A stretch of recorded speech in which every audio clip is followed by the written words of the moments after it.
Genesis chapter 32, 1 through 12. Jacob went on his way as well. As he went, messengers of God met him along the way. When Jacob saw them, he acknowledged that this was God's camp.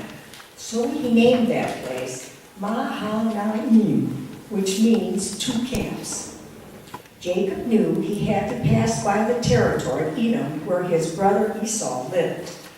He sent messengers ahead with a message for Esau. And Jacob said to his messenger, "This is what I want you to say to my master Esau. Your servant Jacob says this: I have lived with Laban as a foreigner and stayed there working for him until now. I have oxen, donkeys, flocks, and male and female slaves.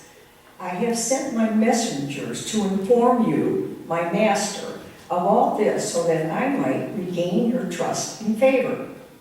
The message went out to Esau and then returned to Jacob with a troubling report. "We went to your brother Esau and gave him your message. He is coming to meet you, but 400 men are with him." When Jacob heard their report, he was afraid and extremely distressed. He divided up the people who were with him, the flocks, the herds, and the camels, into two camps, thinking, if Esau comes to one camp and crushes it, at least then the other might escape. And Jacob prayed, "O God of my father Abraham, and God of my father Isaac, O eternal one, who said to me, 'You must now return to the land of your ancestors and to your own family. I will make good things happen for you. I know I am not worthy of even a little of all the loyal love and faithfulness you have shown to me, your servant. You have already blessed me because I left home and crossed the Jordan with nothing except my staff. Now I have grown into two large camps. Rescue me now, please, from the hand of my brother, from the grip of Esau.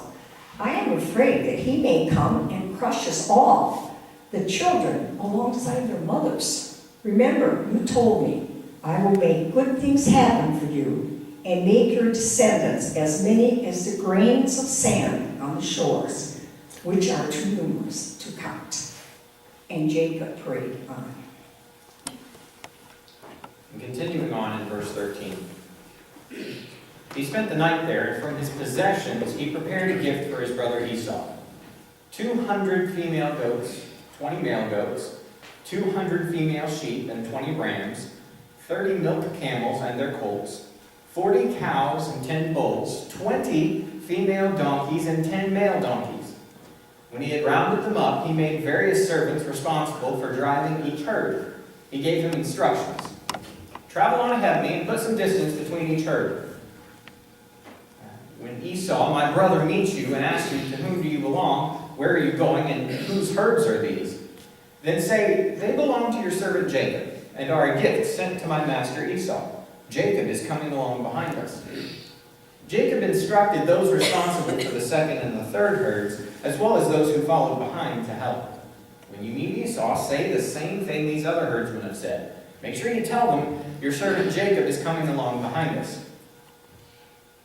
I might be able to appease Esau with these gifts. He'll see them before he sees me, and when I see his face, I'll know whether he'll accept and forgive me.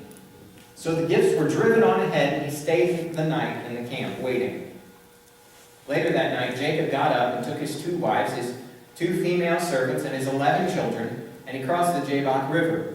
He sent them all ahead across the stream, along with everything that he had.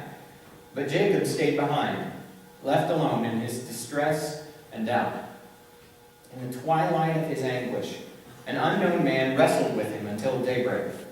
When the man saw he was not winning the battle with Jacob, he struck him on the hip socket, and Jacob's hip was thrown out of joint as he continued to wrestle with him. The man said, "Let me go. The dawn is breaking." "I'm not letting you go unless you bless me." "What's your name?" "Jacob." "You will no longer go by the name Jacob. From now on, your name will be Israel, because you have wrestled with God and humanity, and you've prevailed. Please tell me your name. Why do you ask what my name is? Right then and right there, the man blessed Jacob. So Jacob called the place Peniel, because as he said, I have come face to face with God, and yet my life was spared. The sun began to rise as Jacob passed by Peniel, limping because of his dislocated hip. This is the word of the Lord. Thanks be to God.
I am a fan of wrestling, if you couldn't tell. And just a couple weeks ago, we had the biggest wrestling event of the year, WrestleMania, and it's a huge deal. I'm a big fan. I like the big, strong guys, I like the little guys.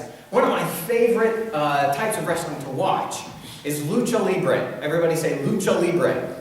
Lucha Libre. Good job.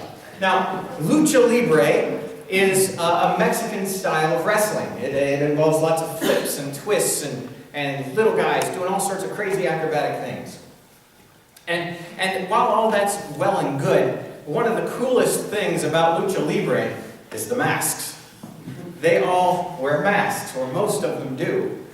And this is different than a lot of our wrestling here in the States. And Lucha Libre, the reason they wear masks is because they're seen as superheroes. They can take on a different identity. They can be a masked warrior. They can do things that as a normal human you just couldn't do.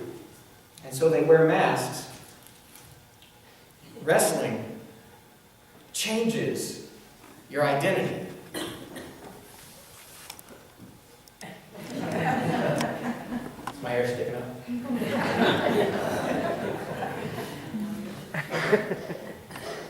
Jacob is wrestling with his past. We're going to be in Genesis chapter 32, so if you have a Bible, I encourage you to go there. Now, we've been talking about Jacob for a little while. And you'll remember a little bit about Jacob. Jacob's family life was rough. He tricked his brother. His brother got mad. His brother threatened to kill him, so he left home. Went back to where his ancestors had lived. And so he was there for a long time. He got married, and married. Or at least he had 4 wives. And he had 11 children. 11 kids.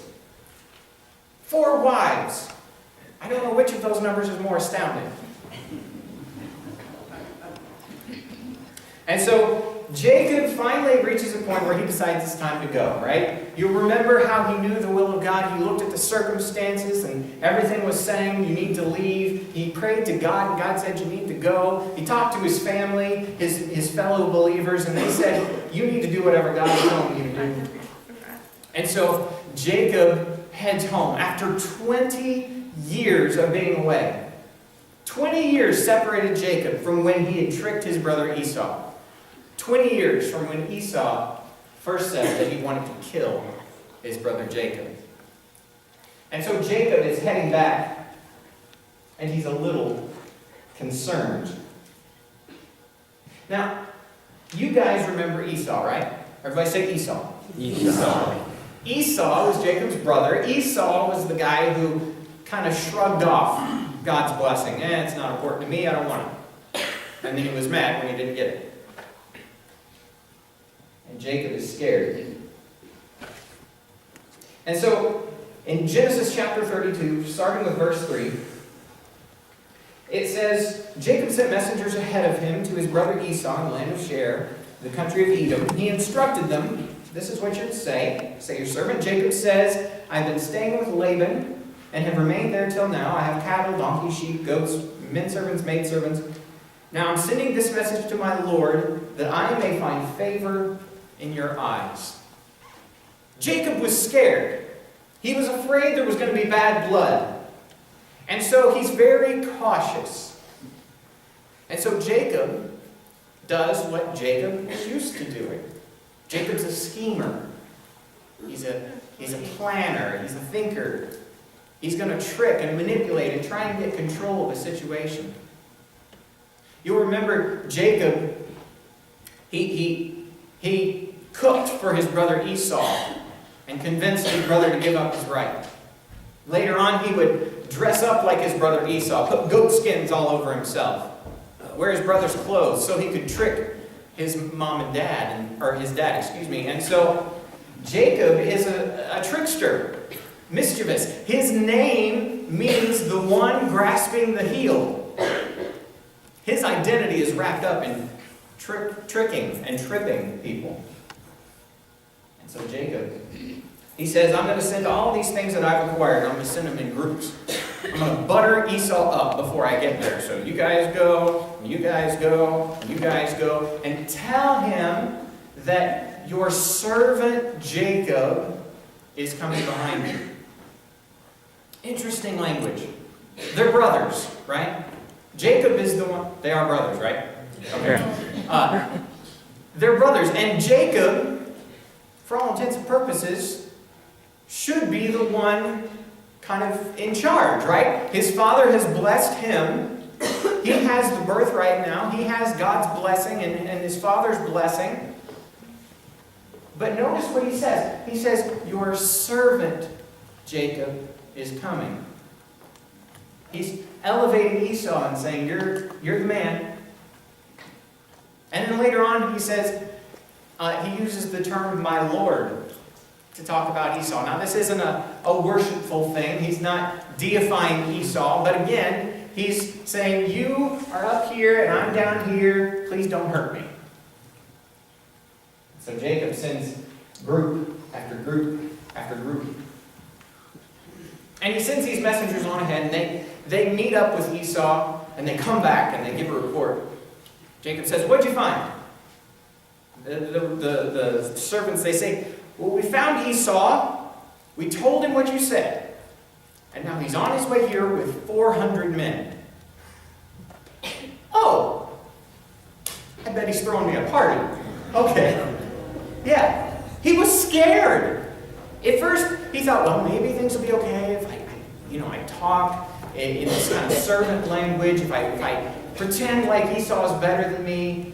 And then he hears that Esau is coming and he has this huge group of 400 men headed this way. So Jacob reacts. What do you do when you're scared? What do you do? How do you react? I'm a self-professed fan of scary movies. I know it's a little strange for a pastor to admit those types of things, but I like scary movies. I like the adrenaline and the plot, if it's told right. If it's just cheesy, then I'm not a fan. But I like those things. But it's gotten to the point, I've seen so many scary movies now, that I can almost tell you what's going to happen. Right? And lots of scary movies are the same. The lights went out. I'll go check on it by myself. No, don't go check by yourself. I think the best thing we can do is split up. No, you don't split up. I hear a strange noise down in the basement where somebody died. I better go check it out. Nobody goes in the basement anymore. People are silly when they're scared, right? They make bad choices. We do whatever is quickest, whatever is easiest, whatever is natural for us. We react. We spend our whole lives acting a certain way, and so when it comes these kind of emergency fight or flight times, we revert back to whatever it is that we've trained our minds and our bodies to do. And so Jacob, despite the fact that he had this incredible dream, you remember the dream, where he saw angels going up and down the staircase, up and down, up and down. Yeah. He had this incredible moment with God, and he's praying now, and he's listening to God. But when Jacob gets scared, he does what all of us do. He reacts. He goes back to whatever's comfortable. And so he schemes. All right, I'm going to send this group here, and you go ahead, and this group here. And we'll just overwhelm Esau with gifts. We'll just give him all his stuff, and then he won't kill me. But then, Jacob does something incredible. Genesis 32.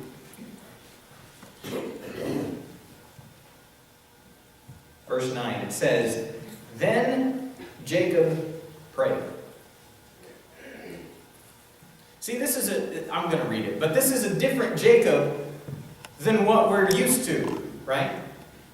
We're used to the old Jacob, the Jacob that doesn't talk to God when he plans these things. The Jacob who schemes, who tries to get ahead, to protect his own, my professor would call it blessed assurance, right? But Jacob is different now.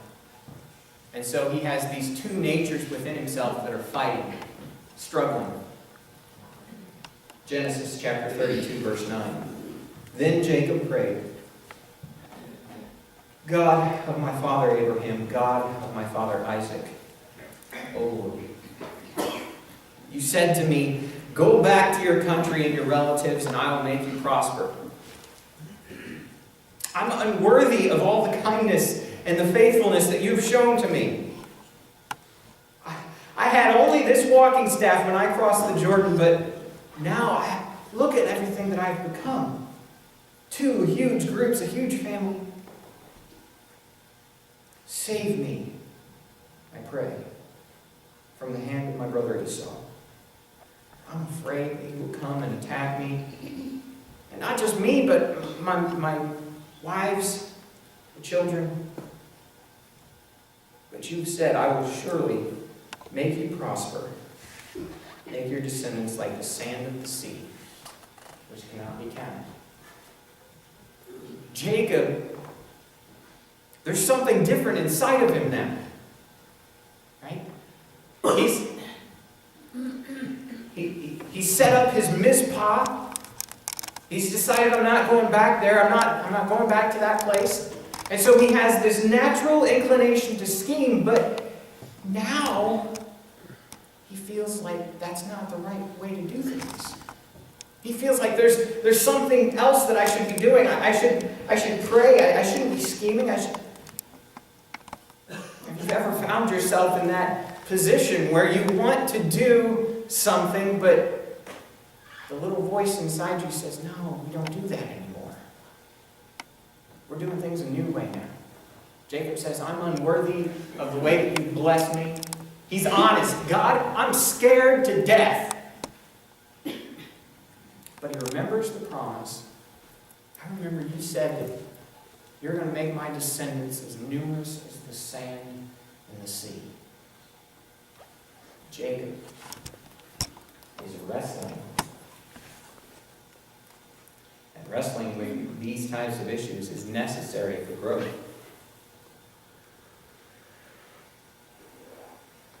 So Jacob sends his family across the river, and he finds himself alone.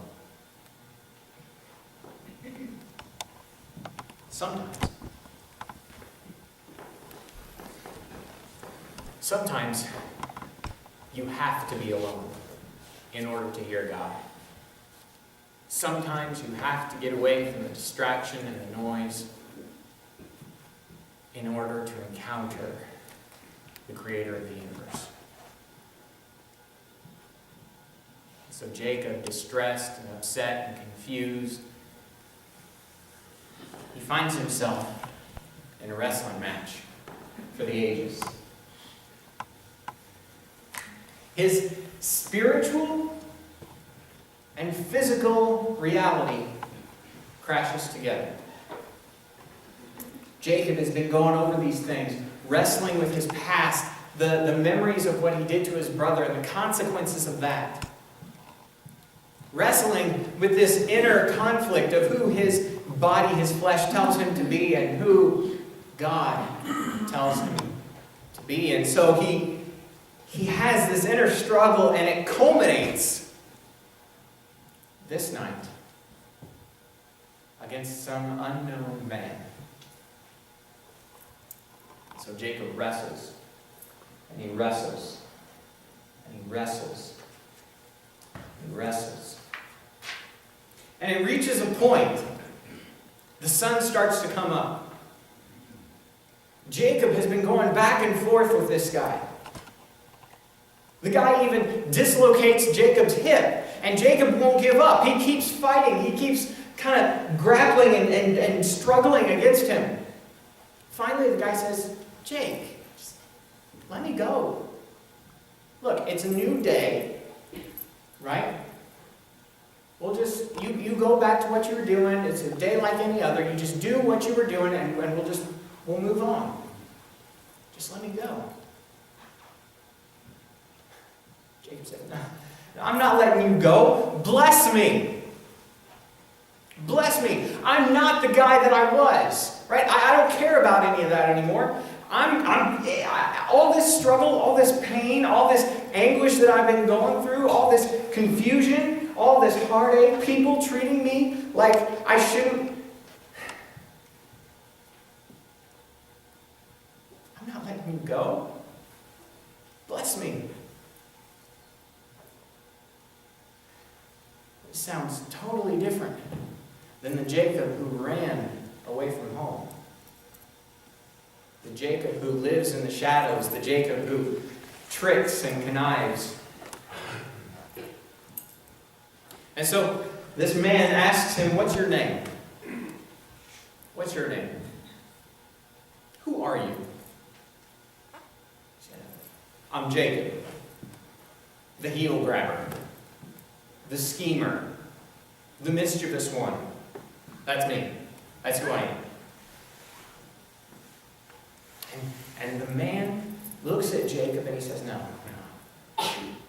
that's not who you are anymore. That identity isn't who you are anymore. That doesn't fit you anymore. You're somebody new. You're somebody else. Your name is Israel.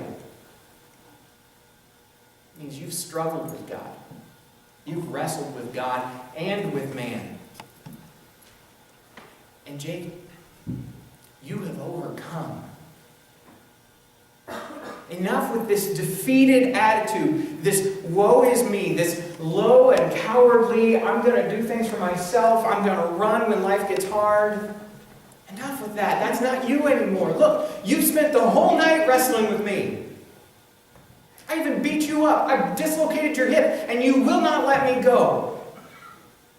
Jacob, there is a new reality for your life. There is a new direction for your life. It's not back there. It's somewhere new. Your name is not Jacob anymore. Wrestling changes your identity.